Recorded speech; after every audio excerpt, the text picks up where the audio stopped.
Looking at your journal, we can see we have y equals a over x minus h plus k. This is one of the forms of our equations that we have been graphing.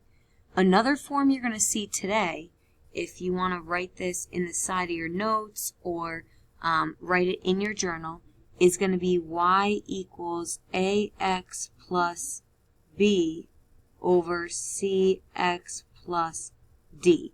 This is a new form of equation that you're going to see. And when we do this, there's little shortcuts and tricks to find the vertical and horizontal asymptotes.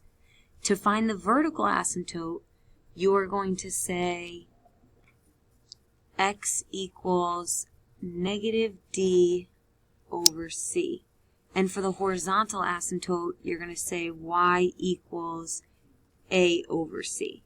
So this is how we find those numbers. So now go to example 3 of your notes packet and let's take a look and find the vertical and horizontal asymptote of this example. So my vertical asymptote, my horizontal asymptote. My A, B, C, and D are all here. My C is 1. So for my vertical asymptote, I'm going to get x equals negative 3, so just 3 over 1, so x equals 3. And then for my horizontal asymptote, I'm going to get 2 over 1, which is just y equals 2. To graph this, we're going to sketch the vertical and horizontal asymptotes. So you can think of this problem like 3 steps. The first step will be find your asymptotes. The second step will be to sketch them on your graph. So x equals 3 will be a vertical line here, and y equals 2 will be a vertical line here. Think of these as your new axes. Now I'm going to take 1 point to the left, so that would be x equals 2, and 1 point to the right, x equals 4, and plot those points. So if you want to make a table for this, you can. So these are my y values, -5 and 9, and I plotted them on my graph. 9 is a little bit off, but then I'm just going to sketch the curves approaching the asymptotes. And that's all you need to do. If you would like to get a second point, you can, to make it look a little bit nicer than my graph here. Next, you want to go to example 4 and take a look at what we're going to see here. This is a new version, or new equation, in the form of a over x minus h plus k.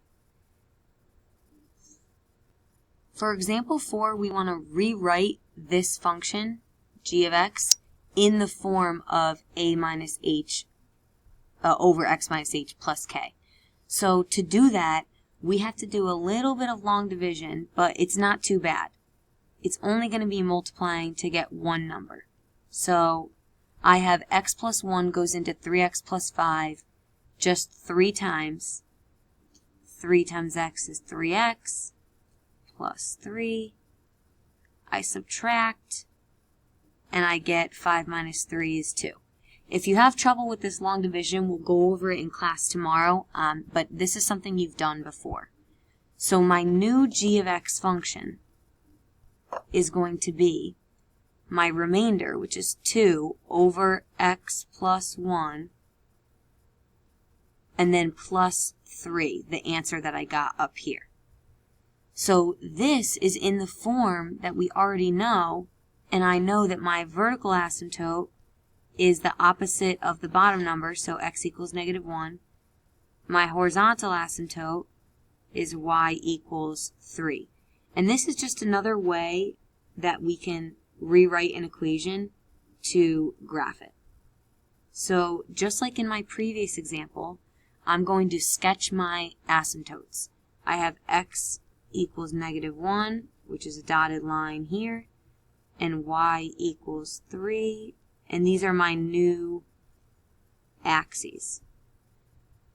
Then I'm going to plot 1 point to the left, so x is -2, and 1 point to the right, so x is 0.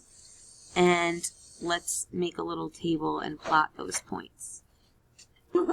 So I plotted at my x and y. When I plug in 0, I get 5. When I plug in -2, I get 1. So I filled these in my y column here.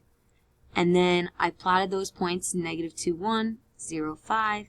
And I know that they're curves approaching the vertical and horizontal asymptotes. So I just draw in curves like this, and there's my graph.